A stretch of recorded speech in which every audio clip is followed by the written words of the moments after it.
नमस्कार, दिल्ली टॉक्स में आपका स्वागत है। आज हमारे साथ मौजूद हैं anti corruption and crime control force के दिल्ली से चीफ राजकुमार खारी जी, जो हमारे साथ जो कि पिछले 16 तारीख से केशवपुरम जोन के बाहर धरने पर बैठे हैं इलीगल कंस्ट्रक्शन को लेकर। सर, क्या कहना चाहेंगे? यहाँ पर आपने बताया था कि त्रिनगर में इलीगल कंस्ट्रक्शन हो रही है, जिसके लिए आप आए दिन धरना भी करते रहते हैं। कंस्ट्रक्शन के जो अलग अलग जगह पर कंस्ट्रक्शन होती है इलीगल, उसके लिए अब आज त्रिनगर में हो रही है अब इलीगल कंस्ट्रक्शन, तो उसके लिए क्या कहेंगे सर? देखिए, दिल्ली के ओल्ड राजेंद्र नगर में अभी ये 3 यूपीएससी के छात्रों की मौत के बाद हाई कोर्ट ने मजिस्ट्रेट इंक्वायरी कराई। उसके अंदर दिल्ली नगर निगम का भवन विभाग दोषी पाया गया है। तो और ये दोषी पाए जाने के उपरांत भी पूरे दिल्ली में अवैध निर्माण धड़ल्ले से जारी हैं, जिनकी वजह से पृथ्वी के ऊपर ही बोझ पड़ता है।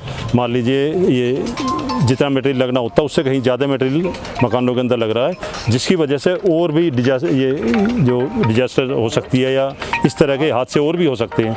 लेकिन एमसीडी विभाग को अभी तक कोई भी कान पर जू नहीं रहेंगी इसके एमसीडी विभाग के। अच्छा, हमारा प्रश्न जो है भाई ये है कि no more corruption please. MCD से हमारा यही है, और हमने डीसी को भी बोला, ये डीसी के केशवपुरम जोन के जो हैं, कि आपका जो यहाँ ड्यूटी जो है वो भवन उपनियमों का पालन करने के लिए है, ना कि उनका धंधा करने के लिए। अब एमसीडी विभाग के अधिकारियों ने छज्जा निकालने की एवज में 60,000 रुपये पर लेंटर, वो भी 100 गज के ये मकानों के, 200 गज या 300 गज के मकानों के तो लाख 2-2 लाख रुपये वो ले रहे। तो हमारी ये डीसी साहब से ये निवेदन है कि या तो छज्जा सबके लिए फ्री कर दो या इसको बिल्कुल बंद कर दो। इसको पैसा कमाने का धंधा मत बनाओ। आपने इसको लेकर कंप्लेंट भी की है, जिसको लेकर अभी तक कोई भी आगे से कुछ भी कार्यवाही नहीं की गई? हाँ जी, मैंने इसमें शिकायत की है, और मैंने एक आरटीआई के माध्यम से ये डीसी केशवपुरम जोन में पूछा है कि केशवपुरम जोन के अंदर अवैध निर्माण होने तथा रोकने के लिए जिम्मेदार अधिकारी के बारे में बताएं। तो उसमें कनिष्ठ अभियंता श्री नवीन कुमार जी का नाम आया है। उनकी मैंने कंप्लेंट की थी पीछे, तो उसमें आज ये डीसी केशवपुरम ने उनका यहाँ से ट्रांसफ़र कर दिया है, लेकिन उनके ऊपर कोई एक्शन नहीं लिया। जो उनकी करतूतें जो हैं, जो उनके जो एक्ट ऑफ जो ये करप्शन के जो हैं, जितने अवैध निर्माण खड़े हुए हैं, उनके बाबत उनके ऊपर कोई भी एक्शन नहीं हुआ है। और जब तक उनके ऊपर एक्शन नहीं हो जाएगा, जब तक हमारी संस्था anti crime and control force हमारे यहाँ धरना इसके ऊपर देती रहेगी, जब तक ये संबंधित अधिकारियों पर कार्रवाई नहीं हो जाती। अच्छा, इनसे वरिष्ठ जो असिस्टेंट जो इंजीनियर हैं श्री सुनील कुमार जी, उनके ऊपर भी एक्शन हुआ, उनका भी ट्रांसफ़र यहाँ से कर दिया गया है हमारी संस्था के धरने के माध्यम से। तो इसमें किसका हाथ आया अभी तक?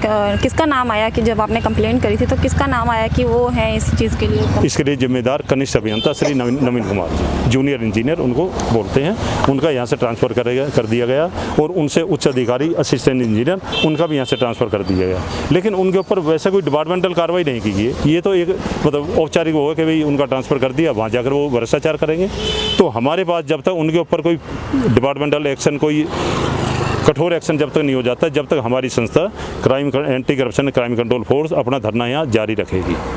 Anti corruption and crime control force के अध्यक्ष जी से बात करते हैं। सर, क्या कहना चाहेंगे जो ये इलीगल कंस्ट्रक्शन जगह जगह हो रही है? अभी हाल ही में ओल्ड राजेंद्र नगर में जो 3 बच्चों की मौत हुई थी पानी में डूबने के कारण, वो भी इलीगल कंस्ट्रक्शन से, एक तरह से इलीगल लाइब्रेरी चल रही थी अंडरग्राउंड, तो उसको लेकर भी अभी तक कोई जागरूकता नहीं आई है एमसीडी में। सर्वविदित है, एमसीडी जोन का ही नहीं बल्कि पूरी दिल्ली में एमसीडी का जो कारनामे हैं वो उसी तरह के होते हैं कि जेई जो होते हैं, जेई कमाई करते हैं, एमसीडी का अधिकारी उसको खाते हैं। ये तो जो बात चल रही है अभी फ़िलहाल की है, लेकिन इस तरह के बड़े बड़े भवनों को देखा होगा, कहीं स्कूल गिर गया एमसीडी का, कितने बच्चे मर गए, कहीं सड़क धंस गई, एमसीडी की कितना नुकसान हुआ, कितनी गाड़ियाँ पलटी, कितना क्या हुआ। इसमें होता यही है, हमेशा से यही होता आया है कि जो अधिकारी दोषी होता है उसके ऊपर कार्रवाई कुछ नहीं होती है, उसका ट्रांसफ़र कर दिया जाता है। एक जेई पूरे इलाके में अवैध निर्माण करवाता है, और जब उस अवैध निर्माण के खिलाफ कोई आवाज़ उठती है तो उस पर एक्शन नहीं होता है। एमसीडी किसी पर कोई एक्शन किसी तरह का लेती नहीं है, सिर्फ नुकसान होता है नागरिकों का, और एमसीडी के अफसर कमाने वाले इधर से उधर कर दिए जाते हैं। और जब कभी भी नागरिकों पे जहाँ अवैध निर्माण वगैरह हुए हैं, निश्चित ही वो किसी जेई ने ही, किसी अधिकारी ने करवाए हैं, सब जानते हैं इस बात को। लेकिन जब उस बिल्डिंग पे या किसी चीज़ पर कार्रवाई होगी तो उस जेई का पहले ही वहाँ से ट्रांसफ़र कर दिया होगा, वो खा करके गया है।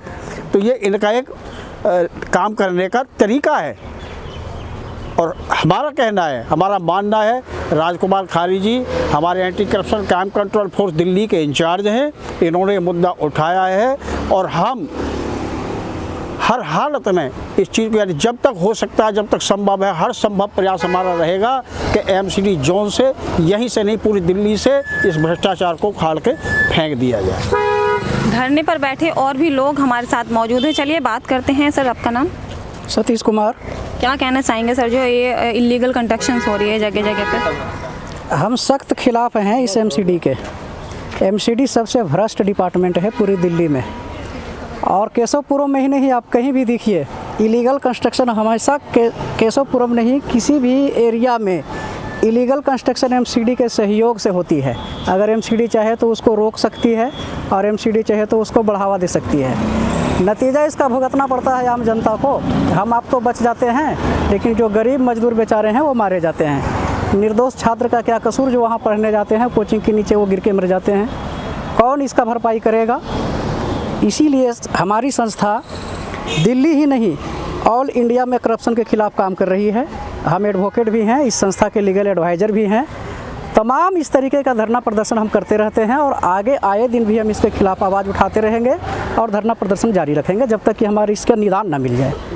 केंद्रीय एजेंसियों की इतनी पैनी नज़र होती है, फिर भी उनके नाक के नीचे से ये इलीगल कंस्ट्रक्शन और ये करप्शन होते हैं, तो क्या कहेंगे?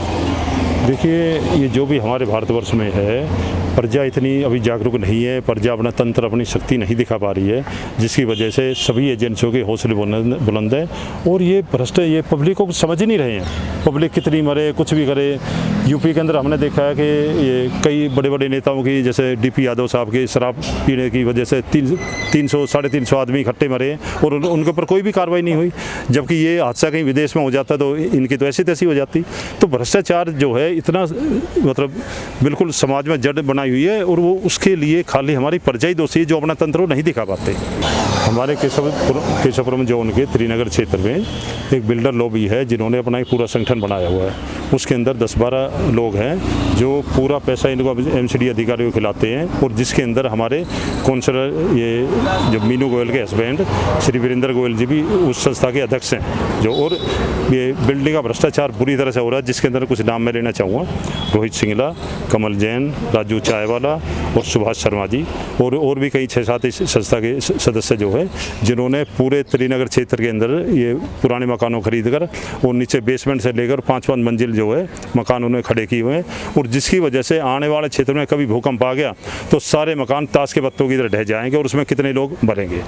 अच्छा, इसमें एक भ्रष्टाचार और है कि ये जो छज्जे जो निकालते हैं, छज्जे वाले सारे मकान बिल्कुल अवैध हैं। और ये जो हैं उसको ये फ्लोर वाइज बेचते हैं। फ्लोर वाइज बेचने के बाद में एमसीडी का दोबारा नोटिस आ जाता है उस फ्लोर को रोकने के लिए कि भाई ये जो फ्लोर है तुम्हारे सारे अवैध मकान है। फिर एमसीडी दोबारा उनसे कमाई करती है। उसके अंदर वो गरीब आदमी फंस जाते हैं जिन्होंने वहाँ फ्लोर खरीदे हुए हैं। तो मेरा एमसीडी प्रशासन से निवेदन है कि इस भ्रष्टाचार को तत्काल प्रभाव से रोका जाए और बिल्डर लॉबी के ऊपर अंकुश लगाया जाए।